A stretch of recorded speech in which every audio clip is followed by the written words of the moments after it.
Class live हो गया है जी।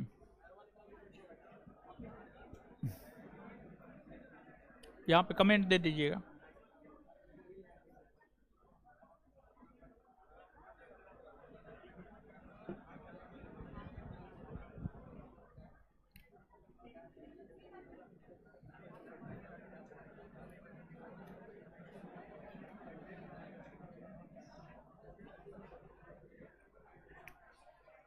चलिए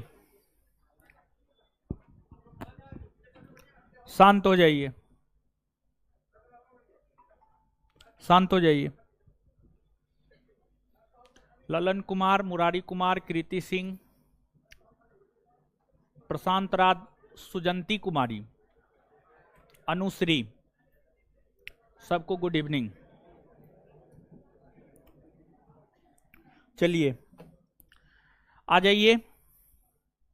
पिछले क्लास में हम लोग जहां तक पढ़े हुए थे वहां से आगे कंटिन्यू होते हैं, वहां से आगे बढ़ते हैं। पिछले क्लास में जो है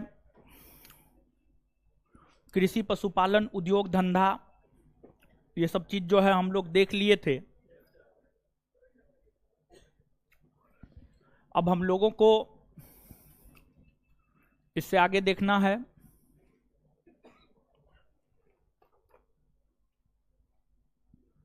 एक तो पहली बात, लड़का लोग को उठना होता है। आप जो टीवी लगा हुआ है ना, जो टीवी लगा हुआ है वहां जो पिलर है वहां तक जो बेंच डेस्क है उसको छोड़ करके आप बैठा कीजिए, उसके बाद आप बैठा कीजिए ताकि आपको उठना ना पड़े। बाद में उठने में दिक्कत होता है आप लोगों को, तो उससे बेहतर यही है कि पहले ही छोड़ करके बैठा कीजिए। समझ गए? और जो भी स्टाफ है, ठीक है, उनसे यही रिक्वेस्ट है कि आप जो है आई कार्ड चेक किया कीजिए। समझ गए? स्टाफ से यही रिक्वेस्ट है कि आप आई कार्ड चेक कीजिए, आई कार्ड चेक करके एंट्री करवाइए। जिस रोज आई कार्ड चेक करके एंट्री होता है एकदम क्लास काफी बेहतर ढंग से लगता है, और जिस रोज आई कार्ड चेक नहीं होता है उस रोज नौटंकी आप लोग बतियाना शुरू कर देते हैं। समझ गए? लड़की लोग का आई कार्ड काहे नहीं चेक करते हैं जी?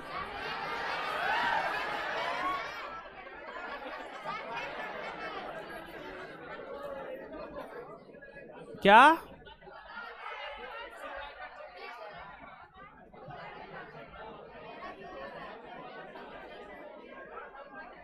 सबका चेक होता है? चलिए शांत रहिए, हल्ला मत कीजिए।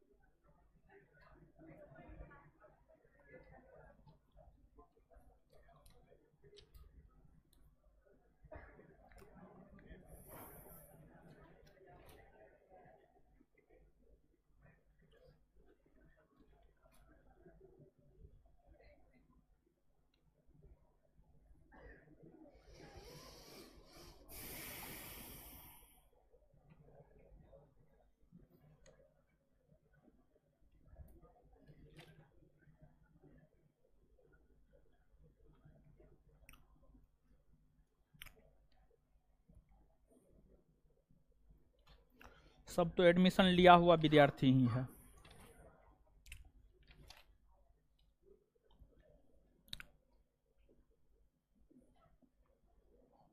ए खड़ा होइए।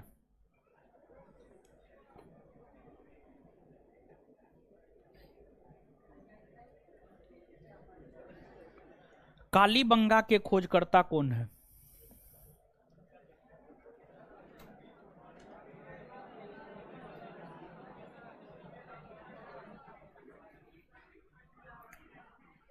चलिए दो चार गो क्वेश्चन पूछ रहे हैं, उसका जवाब आप लोग दीजिएगा। जिससे पूछेंगे वही जवाब दीजिएगा। ए खड़ा होइए।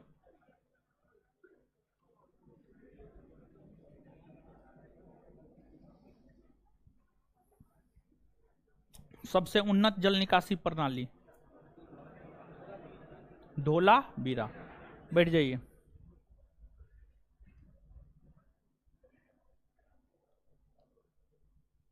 लिपस्टिक का प्रमाण कहां से मिला?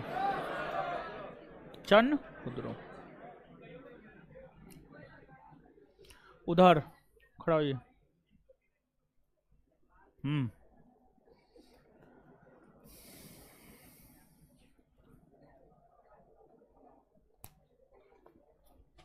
त्रिस्तरीय नगर के प्रमाण कहां से मिले? धोला बीरा। बैठ जाइए इधर। रेड। हाँ। हल का प्रमाण कहां से मिला है? बैठ जाइए। चलिए इधर है टोपी है।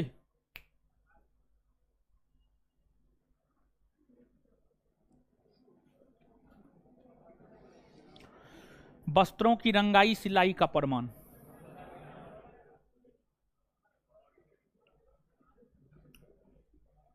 चलिए उधर खड़ा होइए। उधर उधर। हाँ खड़ा होइए।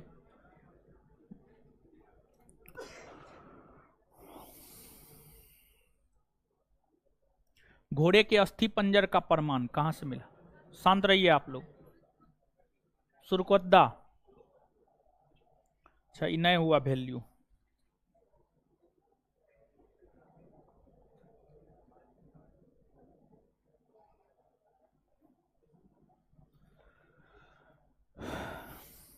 बलि प्रथा का प्रमाण कहां से? कालीबंगा। बैठ जाइए अब आप।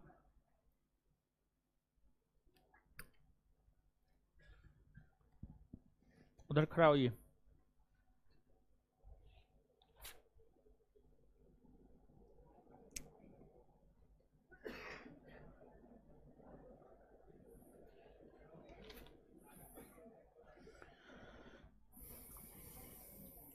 लोथल के खोजकर्ता?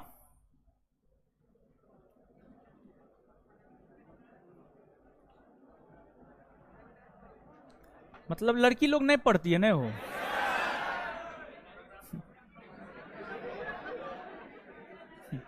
आप लोग तो खूबे पढ़ते हैं।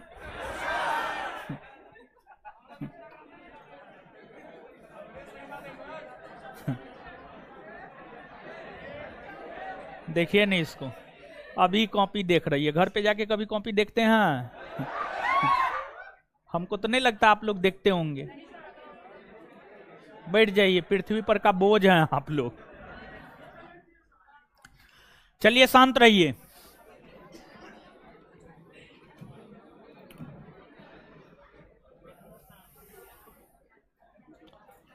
अब आइए देखते हैं आगे। पढ़ा लिखा कीजिए। और क्या बोलेंगे? और कुछ नहीं बोलेंगे।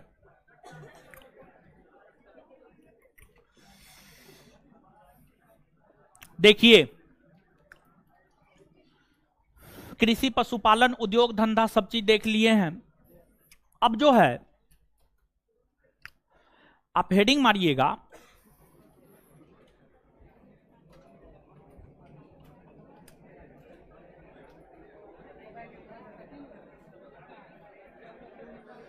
हड़प्पाई लिपि।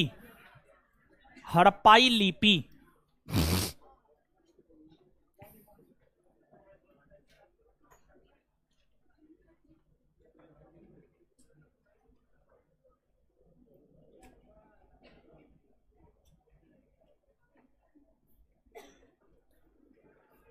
हड़प्पाई लिपि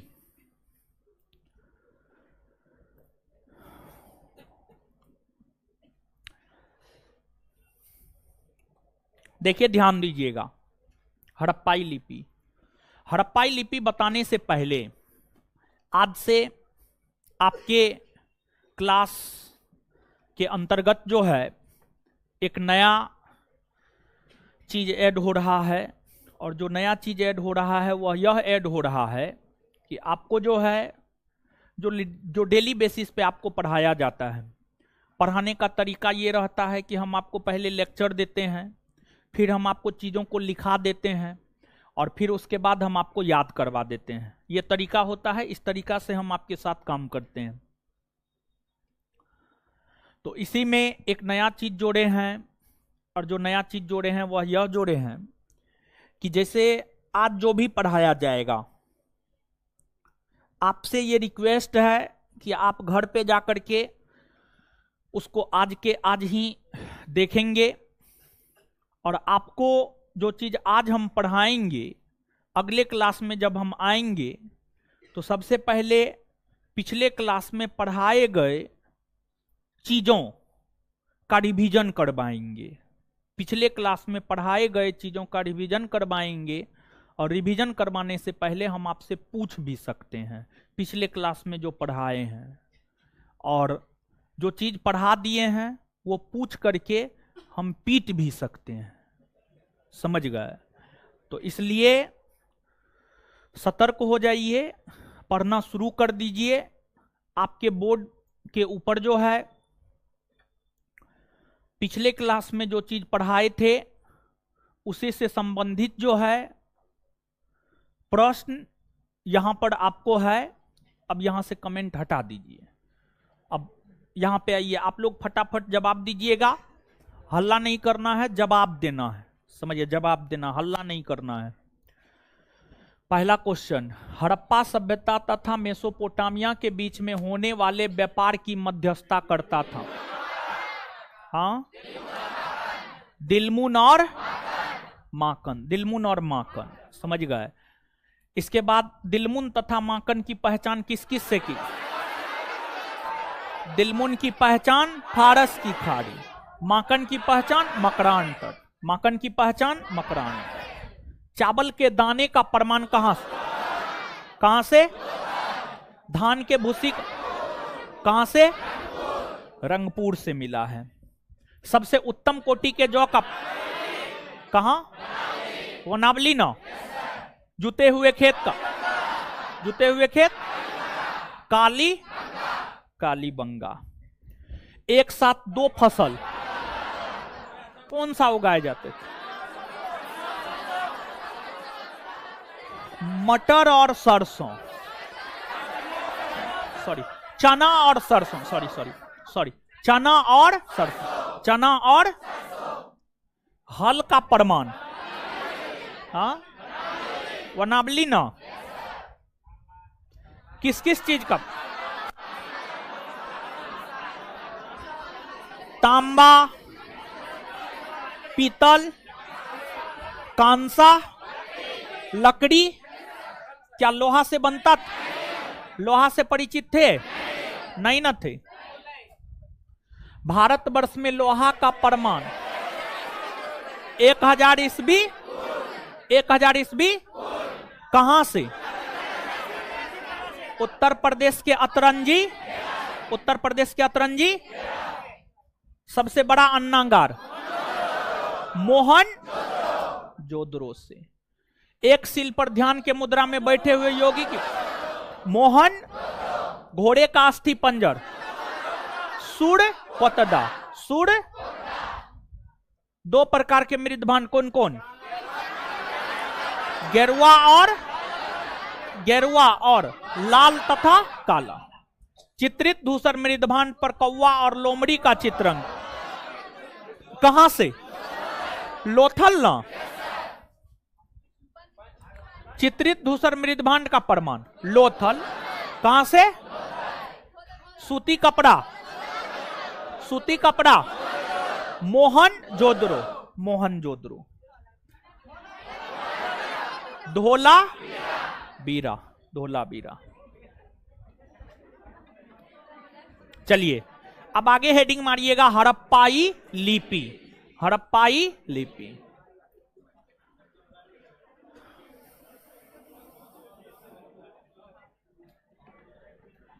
देखिए, ध्यान दीजिएगा, सुनिएगा। आपको, आप सभी लोग इस बात से अवगत होंगे कि भारतवर्ष में पहली बार रेलगाड़ी का परिचालन, भारतवर्ष में पहली बार रेलगाड़ी का परिचालन 1853 में मुंबई से थाने के बीच 34 किलोमीटर में हुआ था। मुंबई से थाने के बीच 34 किलोमीटर में रेलगाड़ी का पहली बार परिचालन 1853 में। तो रेलगाड़ी का जो परिचालन होता है, रेलगाड़ी को जो चलाया जाता है, पटरी पर ना चलाया जाता है, हाँ या ना? तो पटरी बिछाने के लिए सबसे पहले खुदाई होती है स्थलों की, फिर उस पर पटरी बिछाया जाता है। जब भारत में रेलगाड़ी के परिचालन को बढ़ावा देने हेतु पटरी बिछाई जा रही थी, उसी क्रम में भारत के अलग अलग स्थलों की खुदाई हो रही थी। भारत के अलग अलग स्थलों की खुदाई हो रही थी। और जब भारत के अलग अलग स्थलों की खुदाई हो रही थी, भारत के अलग अलग स्थलों के खुदाई होने के क्रम में ही हड़प्पाई लिपि का नमूना मिला। हड़प्पाई लिपि का नमूना पहली बार 1853 में मिला और हड़प्पाई लिपि पूर्ण रूपेण प्रकाश में 1923 ईस्वी में आई। हड़प्पाई लिपि पूर्ण रूपेण प्रकाश में 1923 ईस्वी में आई, 1923 ईस्वी में।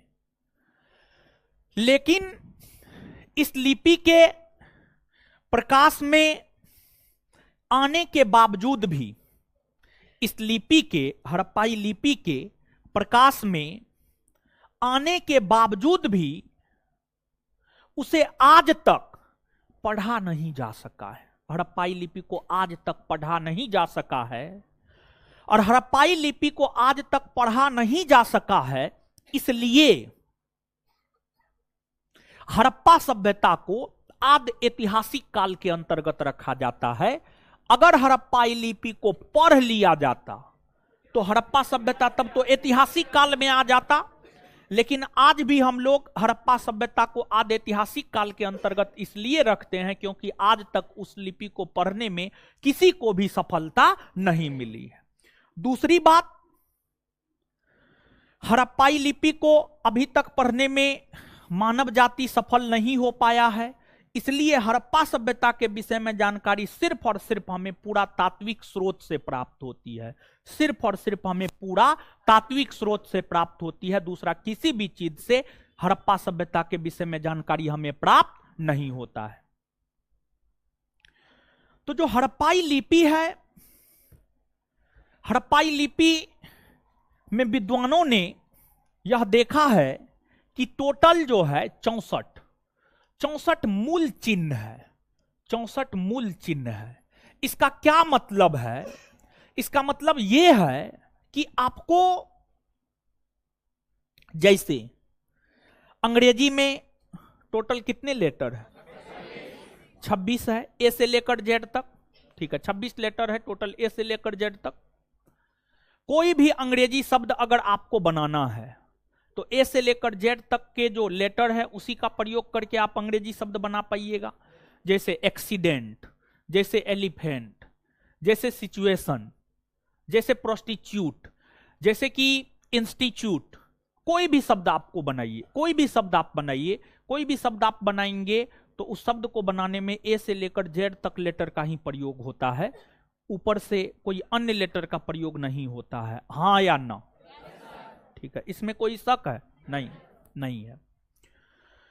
उसी प्रकार से जो आपको हड़प्पा सभ्यता है, हड़प्पा सभ्यता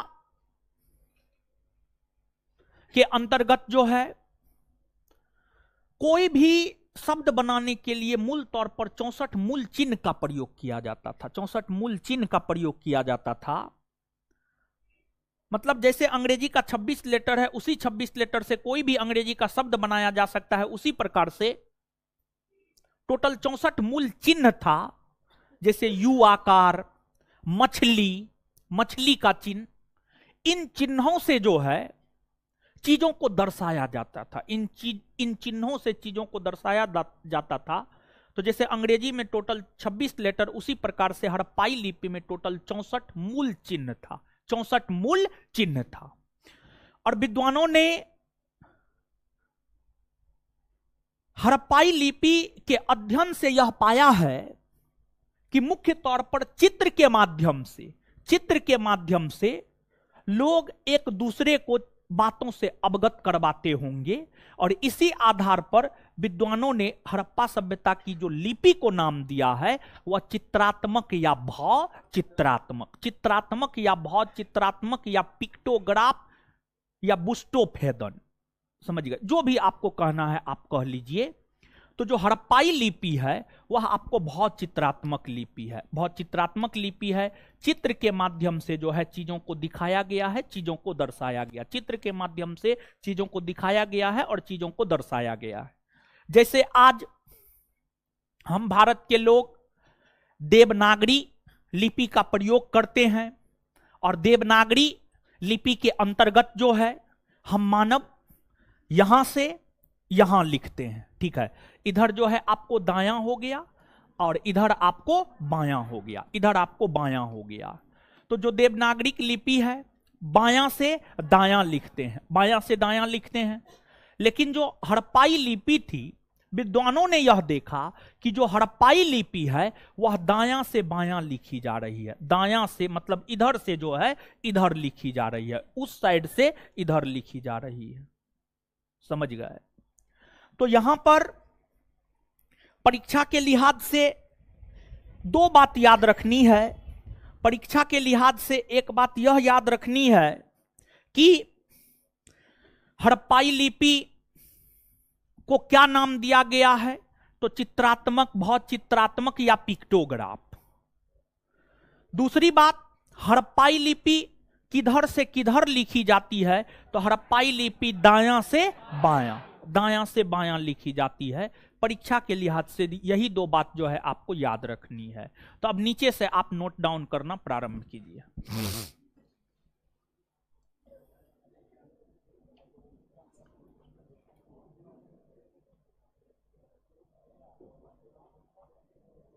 लिखिएगा, हड़प्पाई लिपि का पहला नमूना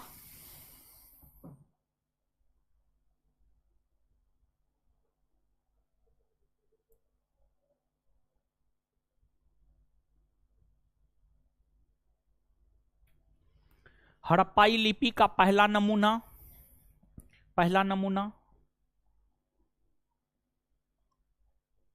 1853 ईस्वी में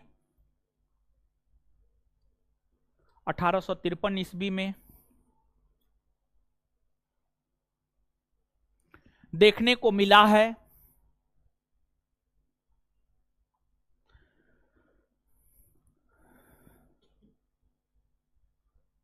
यह लिपि पूर्णतः प्रकाश में, यह लिपि पूर्णतः प्रकाश में, यह लिपि पूर्णतः प्रकाश में 1953 ईस्वी में, 1923 ईस्वी में, सॉरी, यह लिपि पूर्णतः प्रकाश में 1923 ईस्वी में आई। लेकिन इसको आज तक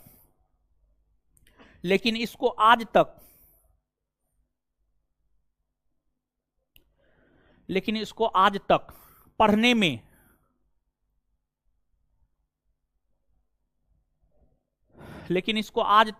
में सफलता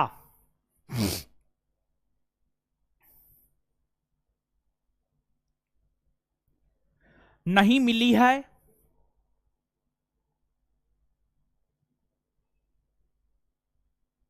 इसलिए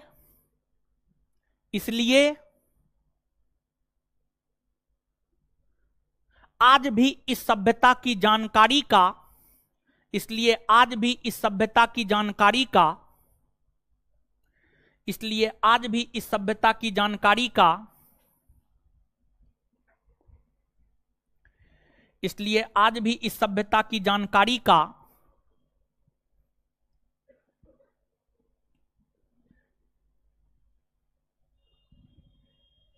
इसलिए आज भी इस सभ्यता की जानकारी का सबसे महत्वपूर्ण स्रोत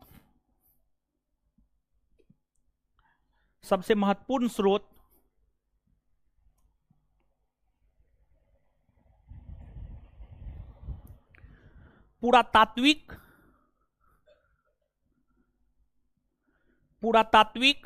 खुदाई से प्राप्त वस्तु है, पुरातात्विक खुदाई से प्राप्त वस्तु है।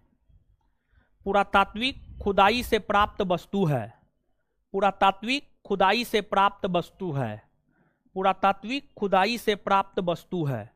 पुरातात्विक खुदाई से प्राप्त वस्तु है।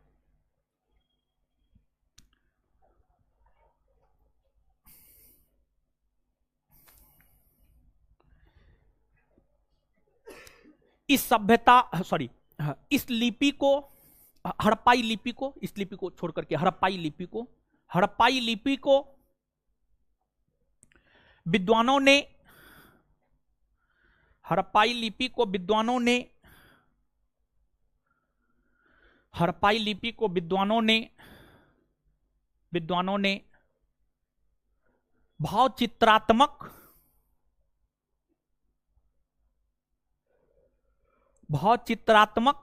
या पिक्टोग्राफ, हड़प्पाई लिपि को विद्वानों ने भावचित्रात्मक या पिक्टोग्राफ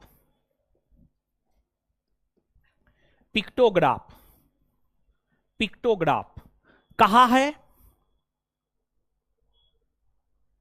पिक्टोग्राफ कहा है।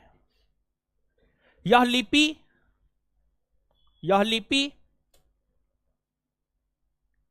मुख्यतः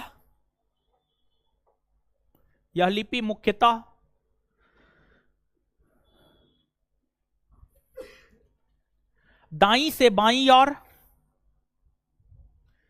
यह लिपि मुख्यतः दाईं से बाईं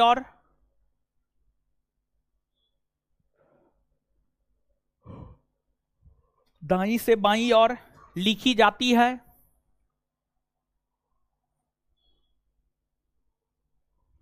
यह लिपि मुख्यतः दाईं से बाईं ओर लिखी जाती है। यह लिपि मुख्यतः दाईं से बाईं ओर लिखी जाती है। दाईं से बाईं ओर लिखी जाती है।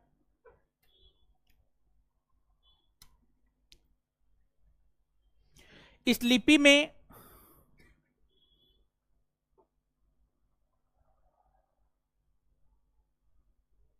मूल चिन्हों की संख्या, इस लिपि में मूल चिन्हों की संख्या, इस लिपि में मूल चिन्हों की संख्या 64 है।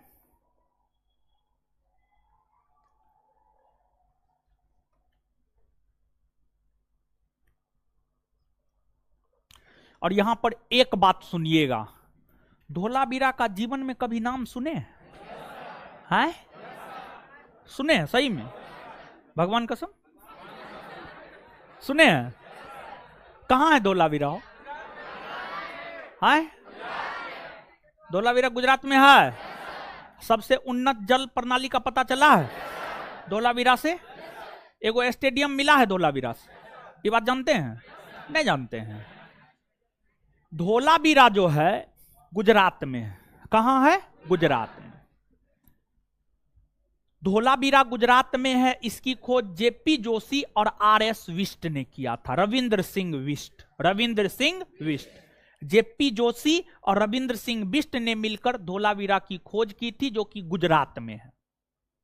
धोलावीरा से एक स्टेडियम का पता चला है। स्टेडियम में लोग क्या करते हैं? स्टेडियम में लोग खेलते हैं। मतलब कहीं ना कहीं स्टेडियम यह बताता है कि इस सभ्यता के लोग मनोरंजन के लिए खेल खेलते होंगे, मनोरंजन के लिए खेल खेलते होंगे। और दूसरी बात, जो 64 मूल चिन्ह था, उस 64 मूल चिन्ह में से 10 मूल चिन्ह लेकर एक अभिलेख लिखे गए थे। समझ गए? यानी 10 गो शब्द लेकर एक बड़ा अभिलेख लिखा गया था। अभिलेख समझते हैं आप लोग? अरे देखिए, समझिए आप। जैसे पांडुलिपि समझते हैं? पांडुलिपि, भोजपत्र, तारपत्र समझते हैं? सब समझते हैं आप लोग। चलिए ठीक है, समझाते हैं, चिंता मत कीजिए। माथा गर्म हो जाता है हो।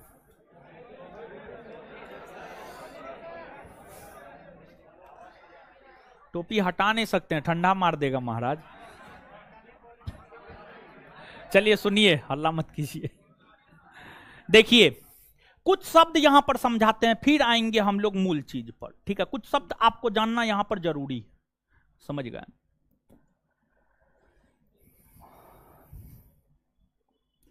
एक शब्द है अभिलेख। जगह जगह अभिलेख शब्द का प्रयोग देखने को मिलेगा, तो वहां पर हम बताएंगे नहीं। देखिए आपको जो है, जैसे आज अगर हमारे मोदी जी को कुछ भी कहना है तो मोदी जी टीवी पर आ जाएंगे या फिर रेडियो पर आ जाएंगे। टीवी पर आकर के जो है, जो भी घोषणा करना होगा मोदी जी को, जो भी बात कहना होगा भारत की जनता से, मोदी जी कह देंगे कि फलना तारीख से लॉकडाउन है, चिलना तारीख को दिया जलाना है, और ढेकना तारीख को थाली बजाना है, 500,000 का नोट बंद है फलना तारीख के रात के 12 बजे से। तो मोदी जी आज के डेट में, आज तो रेडियो टेलीविजन के माध्यम से जो हमारी सरकार है हमें दिशा निर्देश दे देती है कि आपको ये चीज करना है, ये चीज करना है। पहले तो आज से 4,000 5,000 वर्ष पूर्व तो रेडियो टेलीविजन नहीं था, ना मोबाइल था। या फिर आज अगर आपको कुछ कहना है, कुछ संदेश देना है, फटाक से मोबाइल निकालिए, टाइप कीजिए, टेक्स्ट मैसेज भेजना है टेक्स्ट भेज दीजिए, व्हाट्सएप पे भेजना है व्हाट्सएप पे भेज दीजिए, या जहां भेजना है वहां भेज दीजिए। मतलब आप अपनी बातों को आज एकदम सरल तरीका से दूसरे तक पहुंचा सकते हैं। लेकिन उस समय तो ऐसी बात थी नहीं। तो उस समय जो है, अगर राजा को अपनी बातों को जनता के समक्ष रखना होता था, राजा को अपनी बातों को जनता को बताना होता था या जनता के समक्ष रखना होता था, तो राजा क्या करते थे, एक बड़ा सा पत्थर लेते थे और उस पत्थर को एकदम चौराहा पर, मतलब जहां से लोगों के आवागमन बहुत अधिक मात्रा में है, वहां पर पत्थर पर जो है लेख लिख देता था, हम आपका राजा अशोक, हम यह चाहते हैं कि आप पशु बलि नहीं करें, आप पशुओं की हत्या नहीं करें। मतलब पत्थर पर लेख लिख दिए, जो भी जनता उधर से गुजरेगी देखेगी कि हां अशोक लिखे हैं ना, अशोक देखेंगे, यानी जनता जो है देखेगा कि वहां पर क्या लिखा हुआ है, जो भी लिखा हुआ है उसको पढ़ के समझ जाएगा कि हमारा जो राजा है उनका यह आदेश है कि पशुओं की बलि नहीं देनी है, तो हम पशुओं की बलि नहीं देंगे। तो मतलब प्राचीन काल में जो राजाओं के द्वारा शिलाओं पर, पत्थरों पर, बड़े बड़े शिलाओं पर, बड़े बड़े पत्थरों पर जो लेख लिखा जाता था, जिस माध्यम से वह अपनी बातों को जनता तक पहुंचाता था, उसी को अभिलेख कहा जाता था, उसी को अभिलेख कहा जाता था। तो अब यहां पर आप इस बात को समझिएगा कि जो हड़प्पाई स्थल धोलावीरा है, हड़प्पाई स्थल धोलावीरा जो कि गुजरात में है, हड़प्पाई स्थल धोलावीरा से 10 मूल चिन्हों के प्रयोग से एक बड़े अभिलेख, एक बड़े संदेश लिखे गए थे। इसका प्रमाण धोलावीरा से लगता है। समझिए, इसका प्रमाण धोलावीरा से लगता है। कुछ समझ पा रहे हैं? समझ पा रहे हैं? ये समझ गए? इसको समझिए, बड़ी महत्वपूर्ण पॉइंट है। नोट दे करके इसको आप लिखिएगा। लिखिएगा, हड़प्पाई स्थल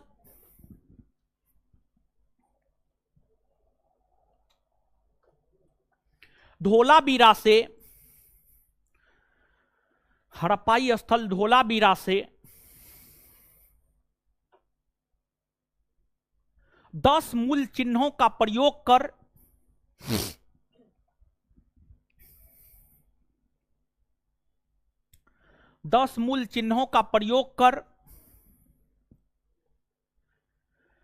एक बड़े अभिलेख लिखे गए थे, एक बड़े अभिलेख लिखे गए थे,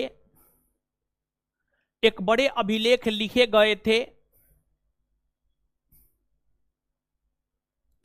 एक बड़े अभिलेख लिखे गए थे। इसका प्रमाण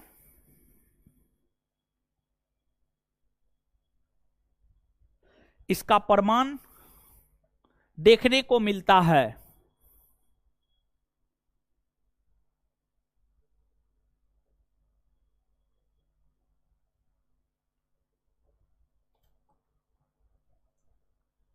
इसका प्रमाण देखने को मिलता है। इसका प्रमाण देखने को मिलता है।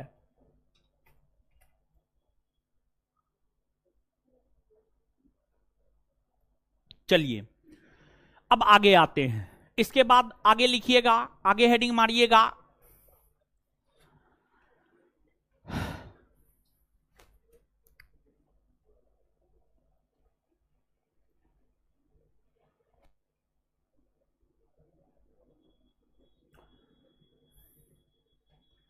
अंतिम संस्कार की विधियां।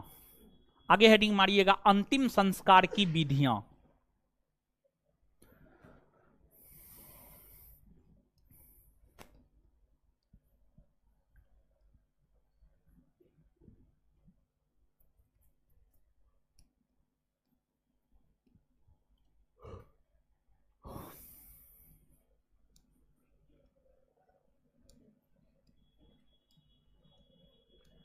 अंतिम संस्कार की विधियां देखिए, जैसे आपको जो है आज अगर आप देखेंगे तो हिंदू धर्म में मृत्यु के बाद लोगों को जला दिया जाता है अग्नि में, आग में। इस्लाम धर्म के लोगों को दफना दिया जाता है, ईसाई धर्म में भी दफना ही दिया जाता है। तो अलग अलग धर्म में अंतिम संस्कार की अलग अलग विधियां हैं। हड़प्पा काल में भी अंतिम संस्कार के अलग अलग विधियां थी। हड़प्पा काल में भी अंतिम संस्कार के अलग अलग विधियां थी। कुल 3 विधियां थी: पूर्ण समाधिकरण, आंशिक समाधिकरण और दाह संस्कार। दाह संस्कार। तो अंतिम संस्कार की 3 विधियां थी, और जो 3 विधियां थी उसमें एक आपको पूर्ण समाधिकरण, पूर्ण समाधिकरण के बाद आंशिक समाधिकरण,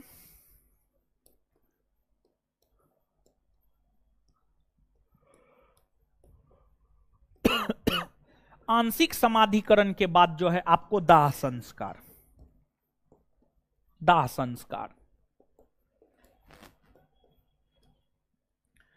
पूर्ण समाधिकरण में मानव के मृत्यु होने के बाद, मानव के मृत्यु होने के बाद गड्ढा खोदकर मानव के शव को, पूरे शरीर को या पूरे शव को रख दिया जाता था और उस पर मिट्टी चढ़ा दिया जाता था, उस पर मिट्टी चढ़ा दिया जाता था। यह पूर्ण समाधिकरण था, और सबसे ज्यादा प्रचलित विधि पूर्ण समाधिकरण की ही विधि थी। इसके बाद दूसरा है आंशिक समाधिकरण। इसमें होता यह था कि जब मानव का मृत्यु हो जाता था तो मानव के मृत्यु होने के बाद मानव के शव को, मानव के लाश को, मानव के लाश को खुले मैदान में छोड़ दिया जाता था। और खुले मैदान में जब छोड़ दिया जाता था तो पशु पक्षी, कुत्ता, बिल्ली, कौवा, ये सब जो है उसको नोच नोच के खाता था। और उसके बाद जो हड्डी बचता था, उस हड्डी को या जो शरीर का अन्य पार्ट बचता था उसको गड्ढा खोदकर उसमें रखकर मिट्टी चढ़ा दिया जाता था। इसको आंशिक समाधिकरण कहा जाता था। फिर तीसरी विधि दाह संस्कार। इसमें जो है जला दिया जाता था, समझ गए, इसमें जो है मानव सबको जला दिया जाता था। अब हड़प्पा सभ्यता के अंतर्गत लगभग हर जगह मानव की उपस्थिति थी, तो हर जगह मानव मरते होंगे और हर जगह मानव को दफनाया जाता होगा। लेकिन एक हड़प्पाई स्थल था, उस हड़प्पाई स्थल का नाम था हड़प्पा। हड़प्पा नामक हड़प्पाई स्थल से एक विशेष प्रकार का कब्रिस्तान मिला है, जिसे विद्वानों ने RH37 कब्रिस्तान कहा है, जिसे विद्वानों ने RH37 कब्रिस्तान कहा है। साथ ही साथ जैसे आज आप देखेंगे कि आपके दादा का निधन हुआ, अगर मान लिया जाए दादा को जहां दफनाया गया है, अगर बाद में जाकर दादी का निधन हुआ है तो आपकी दादी को भी वहीं दफनाया जाएगा, बाद में जाकर आपके परिवार के किसी भी लोग का निधन होगा तो वहीं पर दफनाया जाएगा। ऐसी व्यवस्था आज हिंदू धर्म में प्रचलित है। इस प्रकार की व्यवस्था हड़प्पा सभ्यता में भी खुदाई में देखने को मिला है। इस सभ्यता के अंतर्गत जब अलग अलग स्थलों की खुदाई की गई, तो अलग अलग स्थलों की खुदाई होने के बाद जो है आपको यह देखने को मिला है कि एक ही परिवार के सभी सदस्यों को एक साथ दफनाया गया है। मानव के साथ कुत्ता को दफनाया गया है, मानव के साथ बकरी को दफनाया गया है। ये तमाम प्रकार के प्रमाण खुदाई से प्राप्त हुए हैं, ये सभी प्रकार के प्रमाण खुदाई से प्राप्त हुए हैं। फिर एक ही स्थान पर दो शव के प्रमाण मिले हैं, एक ही स्थान पर 2 शव के प्रमाण मिले हैं। इसको युगल शवाधान कहा जाता है।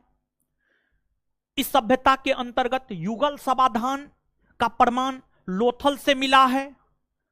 मानव के साथ कुत्ता को दफनाए जाने का प्रमाण रोपर से मिला है। मानव के साथ कुत्ता को दफनाए जाने का प्रमाण रोपर से मिला है। जैसे आप याद कीजिए, हमने इतिहास के अंतर्गत आपको एक चैप्टर पाषाण युग पढ़ाया है, और पाषाण युग को पढ़ाने के क्रम में हमने आपको यह बात बताया था कि पाषाणकालीन स्थल में नव पाषाणकालीन स्थल था, उसका नाम था बुर्जहोम। नव पाषाणकालीन स्थल बुर्जहोम से मानव के साथ कुत्ता को दफनाए जाने का प्रमाण मिला है। और जिस प्रकार से पाषाणकालीन स्थल बुर्जहोम से मानव के साथ कुत्ता को दफनाए जाने का प्रमाण मिला है, उसी प्रकार से एक हड़प्पाई स्थल है, उस हड़प्पाई स्थल का नाम है रोपर। हड़प्पाई स्थल का नाम है रोपर। जो रोपर नामक हड़प्पाई स्थल है, रोपर की अगर हम बात करें तो जो रोपर है पंजाब में है। पंजाब में सतलज नदी के तट पर रोपर है,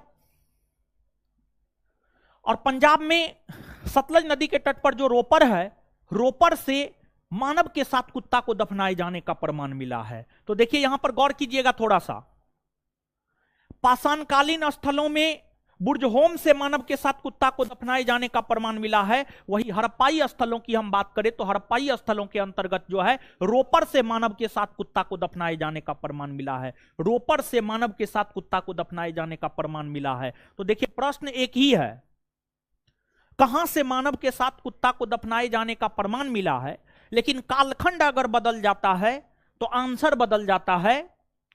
तो अगर यह प्रश्न पूछा जाएगा मानव के साथ कुत्ता को दफनाए जाने का प्रमाण, सिर्फ क्वेश्चन पर करके आप उसका आंसर नहीं दे सकते हैं, बल्कि उसका ऑप्शन आपको देखना होगा। ऑप्शन देखना होगा कि पाषाणकालीन स्थल के संदर्भ में पूछ रहा है कि हड़प्पाकालीन स्थल के संदर्भ में पूछ रहा है। अगर पाषाणकालीन स्थल के संदर्भ में पूछेगा तो पाषाणकालीन स्थलों का नाम देगा ऑप्शन में। अगर हड़प्पाई स्थल के संदर्भ में पूछेगा तो ऑप्शन में हड़प्पाई स्थल का नाम देगा। समझ गए? तो पाषाणकालीन स्थल के संदर्भ में पूछेगा तो ऑप्शन में देगा बुर्जहोम, गुफकराल, पिकलीहल, चिरांद। ऑप्शन मार्क करके आना है बुर्जहोम। हड़प्पाई स्थल के संदर्भ में यह क्वेश्चन देगा तो देगा हड़प्पा, मोहनजोदड़ो, रोपर, लोथल। तो आंसर रोपर मार के आना है। हम क्या बोल रहे हैं आप समझ रहे हैं? पता नहीं समझ रहे हैं कि नहीं समझ रहे हैं।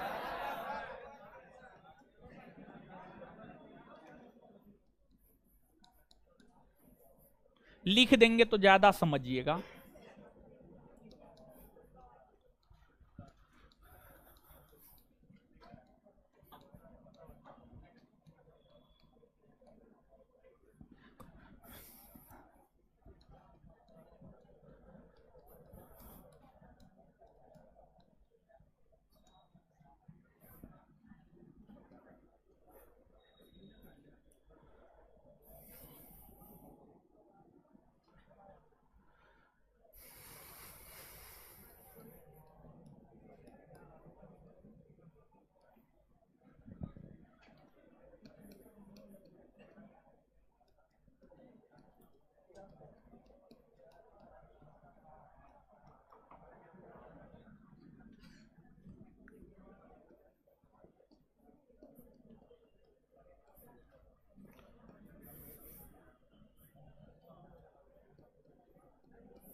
बताइए पहला का आंसर क्या हो, क्या होगा?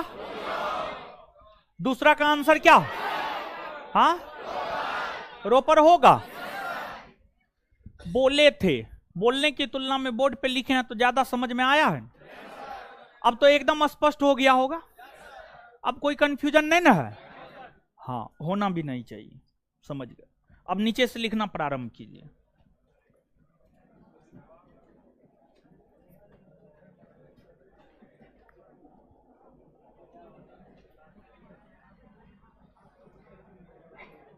लिखिएगा।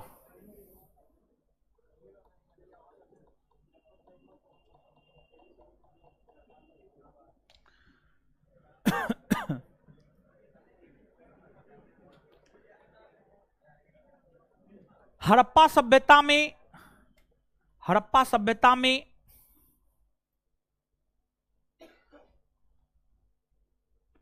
हड़प्पा सभ्यता में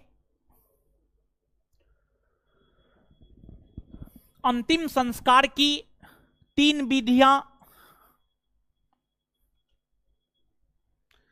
अंतिम संस्कार की 3 विधियां प्रचलित थी। अंतिम संस्कार की 3 विधियां प्रचलित थी।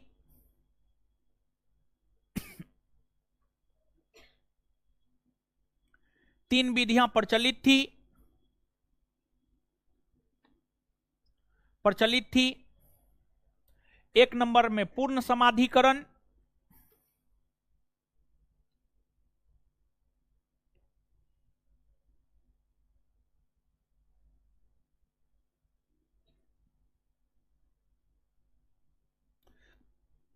पूर्ण समाधिकरण। 2 नंबर में आंशिक समाधिकरण।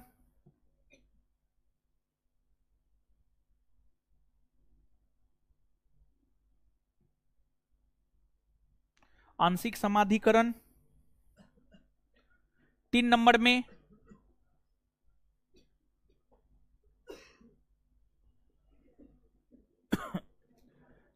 में दाह संस्कार।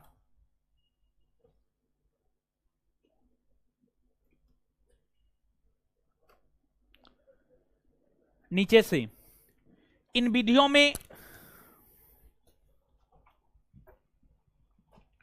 इन विधियों में सबसे प्रचलित विधि, इन विधियों में सबसे प्रचलित विधि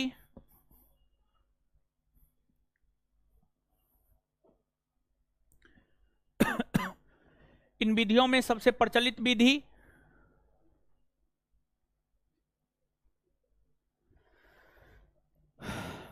पूर्ण समाधिकरण था।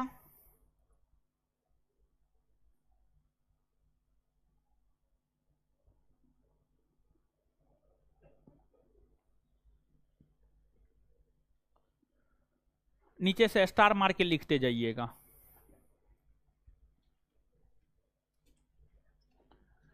RH-37 नामक कब्रिस्तान का प्रमाण हड़प्पा,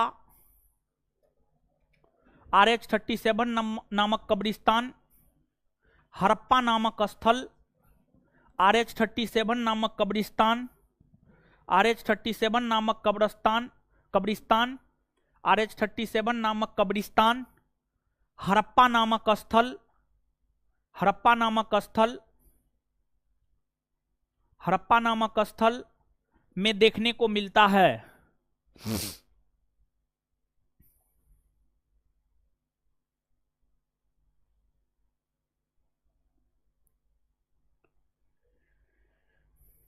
आगे लोथल से, अगला स्टार मार्किए, लोथल से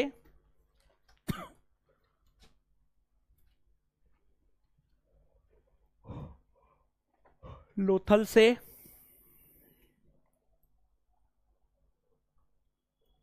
युगल समाधान, लोथल से युगल, युगल, लोथल से युगल समाधान, युगल समाधान का प्रमाण, लोथल से युगल समाधान का प्रमाण देखने को मिलता है।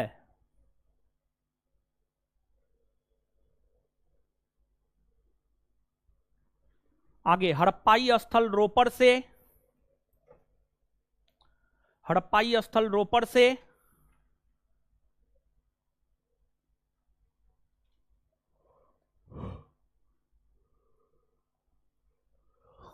हड़प्पाई स्थल रोपड़ से मानव के साथ, हड़प्पाई स्थल रोपड़ से मानव के साथ कुत्ता को दफनाए जाने का प्रमाण, हड़प्पाई स्थल लोथल से मानव के साथ कुत्ता को दफनाए जाने का प्रमाण, हड़प्पाई स्थल रोपड़ से मानव के साथ कुत्ता को दफनाए जाने का प्रमाण मिलता है, मिलता है।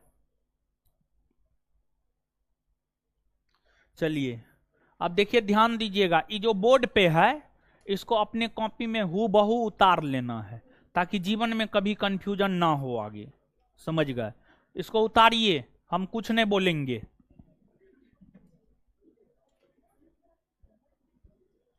हमको कुछ नहीं आता है, हम नहीं बोलेंगे।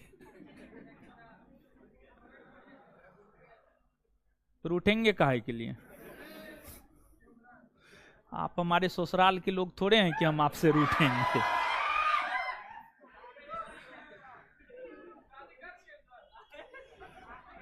कब हो गया आपको नहीं पता है? 12 को बच्चा है हमको।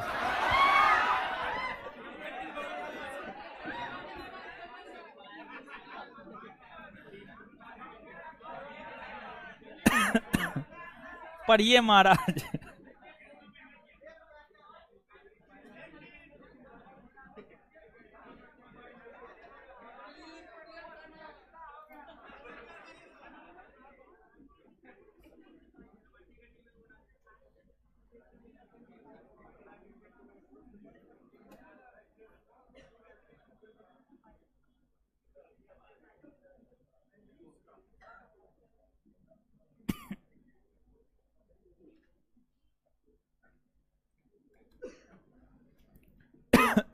छाप लिए? जल्दी छापिए।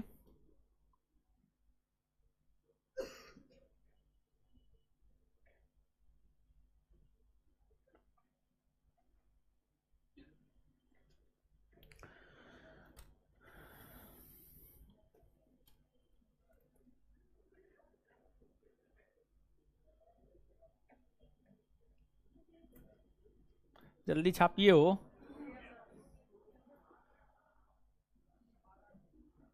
छाप लिए?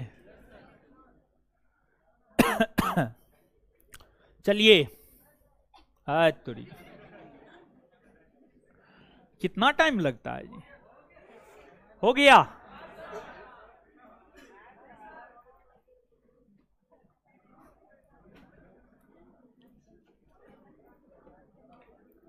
आगे अब सुनिएगा, देखिए ध्यान दीजिएगा। यहां पर अब आप हेडिंग मारिएगा,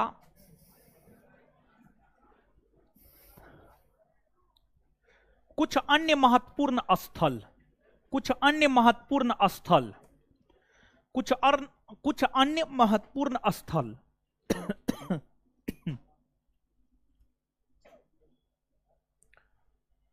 कुछ अन्य महत्वपूर्ण स्थल, कुछ अन्य महत्वपूर्ण स्थल।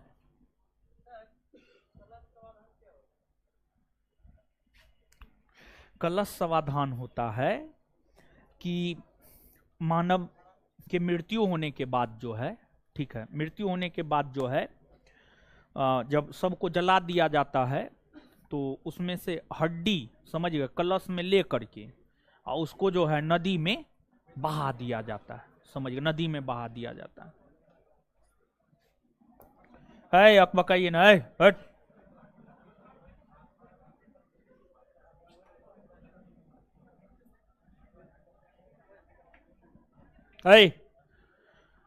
टोटल जो है 6 बड़े स्थल थे जिसे नगर या शहर की संज्ञा दी गई थी। टोटल 6 बड़े स्थल थे जिसे नगर या शहर की संज्ञा दी गई थी। ठीक है, नगर या शहर की संज्ञा दी गई थी। उन 6 बड़े स्थलों के अलावे और भी कई सारे स्थल हैं जिसका महत्व है, जैसे कि कोटदीजी हो गया, रोपड़ हो गया, धोलावीरा हो गया, राखीगढ़ी हो गया, सुतका गेंदौर हो गया, आलमगीरपुर हो गया। समझ गए? तो इन स्थलों के विषय में भी जानकारी आपके पास होनी चाहिए। तो इन्हीं स्थलों के विषय में जो है एक एक करके हम लोग जानेंगे चीजों को। समझ गए? तो सबसे पहले आप हेडिंग मारिए रोपड़। रोपड़, सबसे पहले हेडिंग मारिए रोपड़। रोपड़, रोपड़।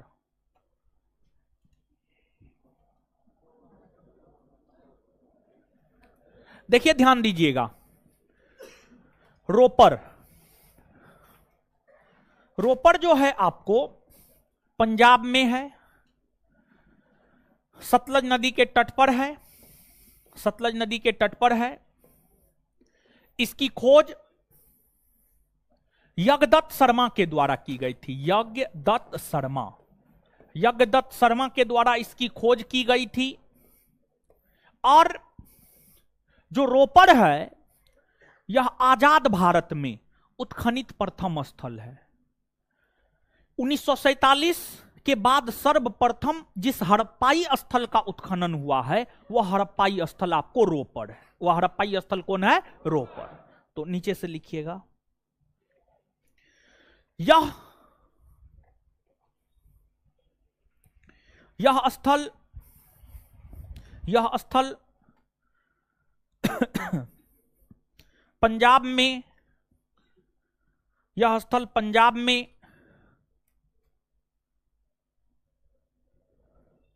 सतलज नदी के तट पर, पंजाब में सतलज नदी के तट पर स्थित है। सतलज नदी के तट पर स्थित है। सतलज नदी के तट पर स्थित है। इसकी खोज इसकी खोज यज्ञदत्त शर्मा ने, इसकी खोज यज्ञदत्त शर्मा ने, इसकी खोज यज्ञदत्त शर्मा ने की है। इसकी खोज यज्ञदत्त शर्मा ने की है। यह आजाद भारत का उत्खनित प्रथम स्थल है।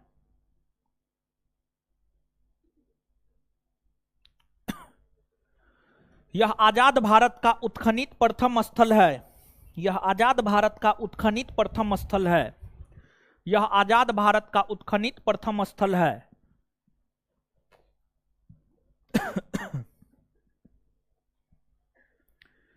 इसके बाद हड़प्पा सभ्यता के चौहद्दी से हम आपको अवगत करवाए हैं। जो सबसे पूर्वी हड़प्पाई स्थल है, सबसे पूर्वी हड़प्पाई स्थल है आलमगीरपुर।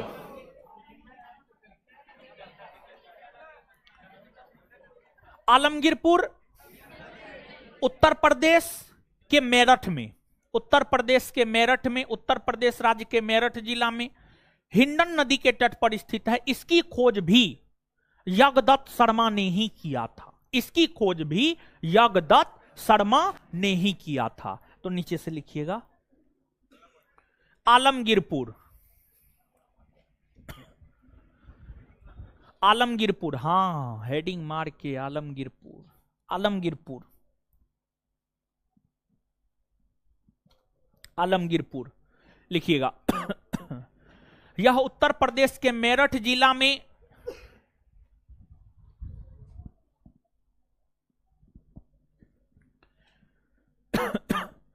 यह उत्तर प्रदेश के मेरठ जिला में, यह उत्तर प्रदेश के मेरठ जिला में हिंडन नदी के तट पर स्थित है। हिंडन नदी के तट पर स्थित है। हिंडन नदी के तट पर स्थित है। हिंडन नदी के तट पर स्थित है।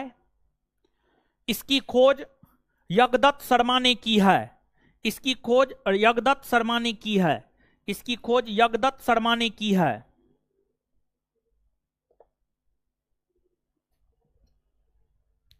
इसकी खोज यागदत्त शर्मा ने की है।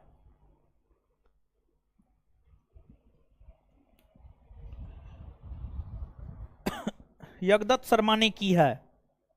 ठीक है। इसके बाद अब देखिएगा,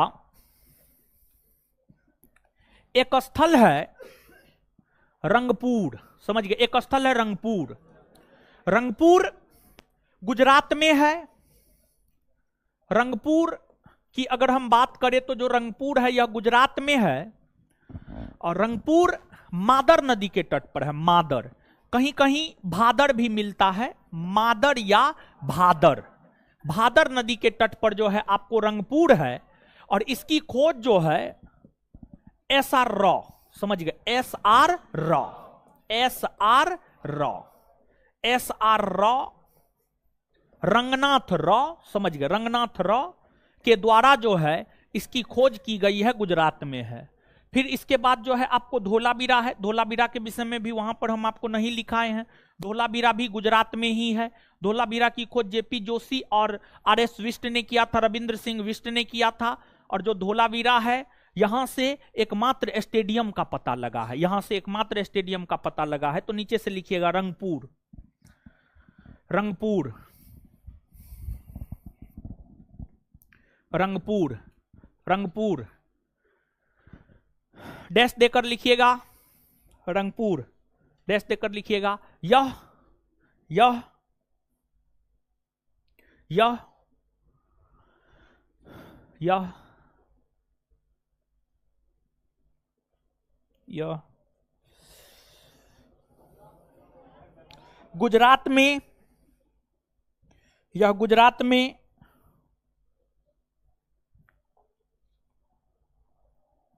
मादर या भादर नदी के तट पर,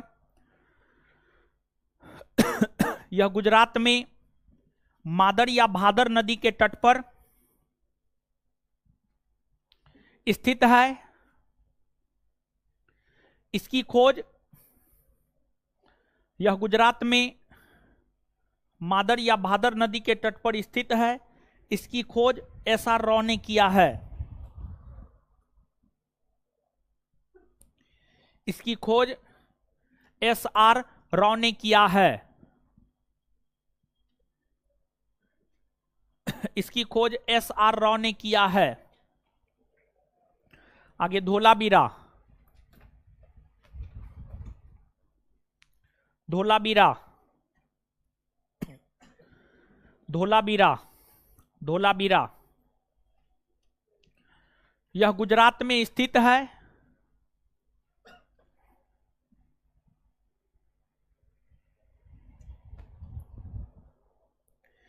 यह गुजरात में स्थित है।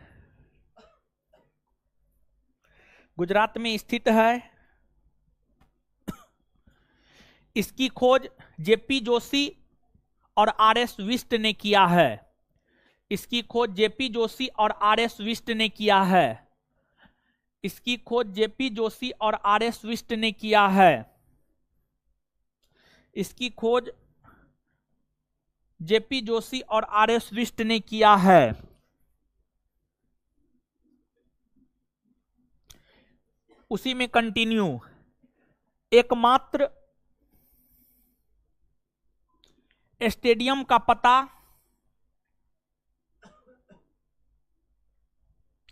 एकमात्र स्टेडियम का पता, एकमात्र स्टेडियम का पता धोलावीरा से चला है।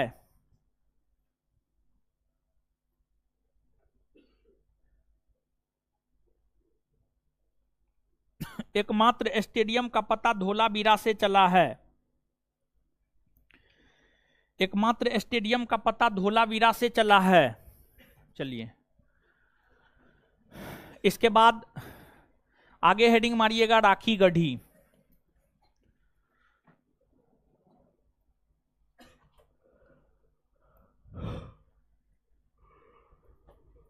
राखी गढ़ी देखिए, आप सभी लोग जानते हैं सबसे बड़ा हड़प्पाई स्थल मोहनजोदड़ो है। वही भारत में सबसे बड़ा हड़प्पाई स्थल कौन है? राखी गढ़ी। भारत में सबसे बड़ा हड़प्पाई स्थल राखी गढ़ी है। राखी गढ़ी हरियाणा में है। राखी गढ़ी हरियाणा में घग्गर नदी के तट पर है। इसकी खोज सूरजभान ने किया है। सूरजभान ने किया है। सूरजभान। तो नीचे से लिखिएगा राखी गढ़ी। राखी गढ़ी डैश देकर लिखिएगा। यह भारत में स्थित सबसे बड़ा हड़प्पाई स्थल है।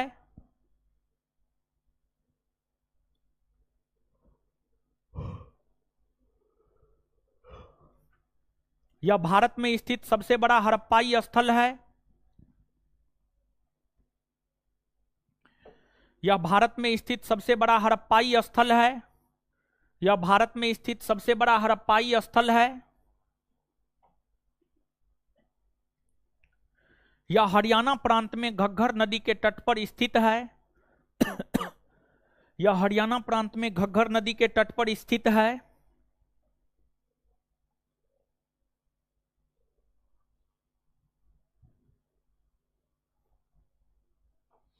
यह हरियाणा प्रांत में घग्गर नदी के तट पर स्थित है। यह हरियाणा प्रांत में घग्गर नदी के तट पर स्थित है। इसकी खोज सूरजभान ने की है। प्रोफेसर सूरजभान ने की है। इसकी खोज प्रोफेसर सूरजभान ने की है।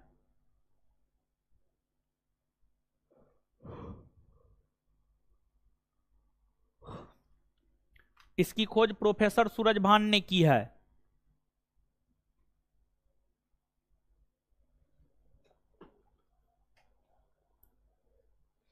चलिए, इसके बाद आगे देखिएगा। इसके बाद जो है एक हड़प्पाई स्थल है, उसका नाम है आपको कोट दीजी। समझिए, कोट दीजी एक हड़प्पाई स्थल है, उसका नाम है कोट दीजी। कोट दीजी। आप मोहनजोदड़ो और चनहुदरो से अवगत हैं? हाँ, मोहनजोदड़ो और चनहुदरो पाकिस्तान में है? हाँ या ना? पाकिस्तान के कौन प्रांत में? पाकिस्तान के सिंध प्रांत में। और पाकिस्तान के सिंध प्रांत में कौन नदी पर? सिंधु।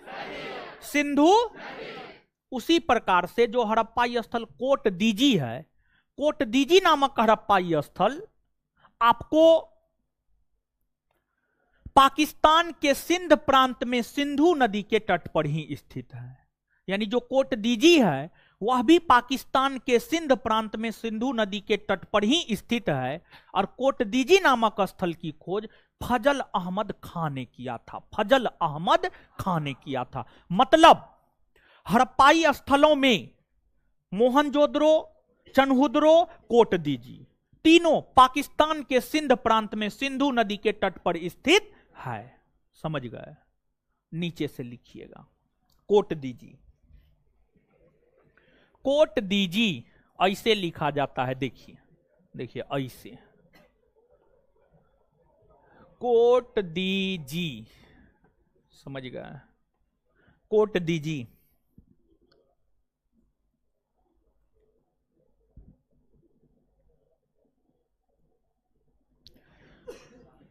लिखिएगा, यह पाकिस्तान के सिंध प्रांत में सिंधु नदी के तट पर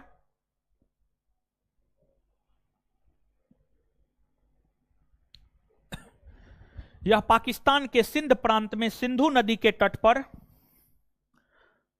यह पाकिस्तान के सिंध प्रांत में सिंधु नदी के तट पर यह पाकिस्तान के सिंध प्रांत में सिंधु नदी के तट पर यह पाकिस्तान के सिंध प्रांत में सिंधु नदी के तट पर स्थित है। यह पाकिस्तान के सिंध प्रांत में सिंधु नदी के तट पर स्थित है। इसकी खोज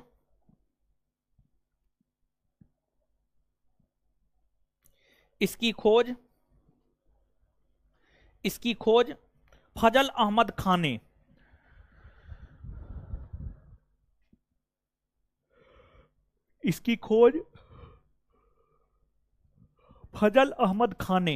फजल अहमद खां ने किया था। फजल अहमद खां ने किया था। इसकी खोज फजल अहमद खां ने किया था। फजल अहमद खां ने किया था। आगे आगे अब देखिएगा, हड़प्पा सभ्यता का जो सबसे पश्चिमी पूरा स्थल था, सबसे पश्चिमी पूरा स्थल सुतका गेंडौर। सुतका गेंडौर, सुतका गेंडौर पाकिस्तान के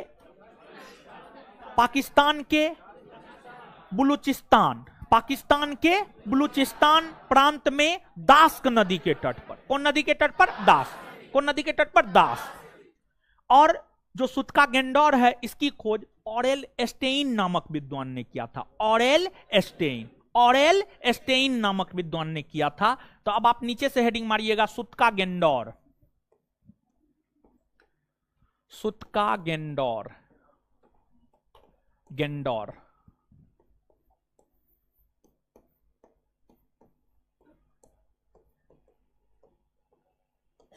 सुतका गेंडौर, सुतका गेंडौर लिखिएगा।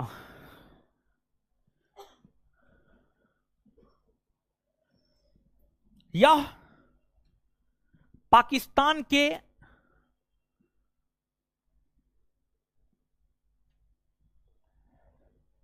बलूचिस्तान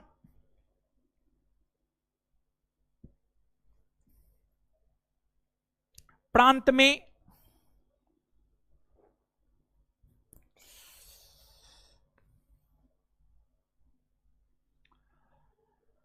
दास्क नदी के तट पर स्थित है। दास्क नदी के तट पर स्थित है। दास्क नदी के तट पर स्थित है।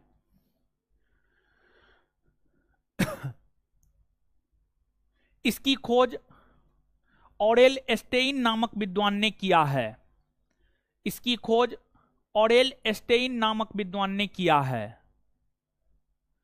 ऑरेल एस्टेइन, इसकी खोज ऑरेल एस्टेइन नामक विद्वान ने किया है।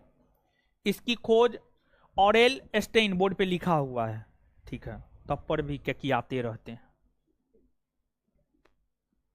इसकी खोज ऑरेल एस्टेइन नामक विद्वान ने किया है।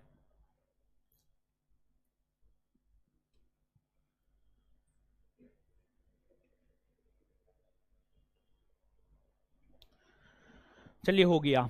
अब इसके बाद आगे देखिएगा, देखिए ध्यान दीजिएगा। अब हेडिंग मारिएगा पतन के कारण। पतन के कारण।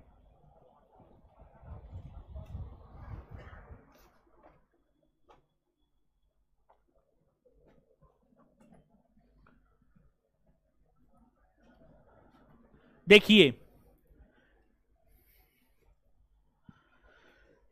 हड़प्पा सभ्यता का पतन हो गया तब तो वैदिक सभ्यता आया। तो एक सभ्यता का पतन होता है तब दूसरी सभ्यता का उदय होता है। तो हड़प्पा सभ्यता का पतन हुआ। अब हड़प्पा सभ्यता का पतन किन कारणों से हुआ है उसको लेकर विद्वानों के बीच मतभेद है। जैसे सर जॉन मार्शल, अर्नेस्ट मैके, एसआर रॉ, ये सभी विद्वान कहते हैं कि हड़प्पा सभ्यता के पतन का कारण बाढ़ है। फिर एक विद्वान है गार्डन चाइल्ड और एक विद्वान है मार्टिमर व्हीलर। गार्डन चाइल्ड और मार्टिमर व्हीलर नामक विद्वान कहते हैं कि इस सभ्यता के पतन का कारण जो है आर्यों का आक्रमण या बाह्य आक्रमण है। फिर एक विद्वान है अमलानंद घोष और ऑरेल एस्टेइन। अमलानंद घोष और ऑरेल एस्टेइन कहते हैं कि इस सभ्यता के पतन का कारण जलवायु परिवर्तन है। फिर एक विद्वान है के.यू.आर. केनेडी। के.यू.आर. केनेडी नामक विद्वान का कहना है कि मलेरिया फैल गया था, मलेरिया नामक महामारी के फैलने के कारण जो है इस सभ्यता का पतन हो गया। मतलब सभ्यता के पतन को लेकर अलग अलग विद्वानों की अलग अलग प्रकार की राय है। सभ्यता के पतन को लेकर अलग अलग विद्वानों की अलग अलग प्रकार की राय है। लेकिन ध्यान रहे कि इस सभ्यता के पतन का जो सबसे प्रमुख कारण है वह आपको बाढ़ है। लेकिन हाल ही के दिनों में आईआईटी खड़गपुर के कुछ विद्वानों ने रिसर्च किया हड़प्पा सभ्यता के ऊपर, और आईआईटी खड़गपुर के कुछ विद्वानों ने हड़प्पा सभ्यता को लेकर जो रिसर्च किया है उस रिसर्च के आधार पर आईआईटी खड़गपुर के विद्वानों ने यह कहा है कि हड़प्पा सभ्यता के पतन का कारण जलवायु परिवर्तन है, जलवायु परिवर्तन है। लेकिन आपको याद रखना है बाढ़। अगर आपसे पूछा जाएगा हड़प्पा सभ्यता के पतन का सबसे प्रमुख कारण क्या है तो क्या मानिएगा? बाढ़। समझ गए? तो अब नीचे से लिखिएगा,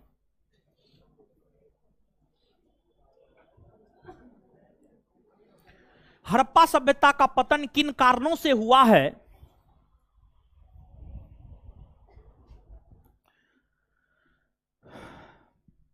हड़प्पा सभ्यता का पतन किन कारणों से हुआ है? हड़प्पा सभ्यता का पतन किन कारणों से हुआ है?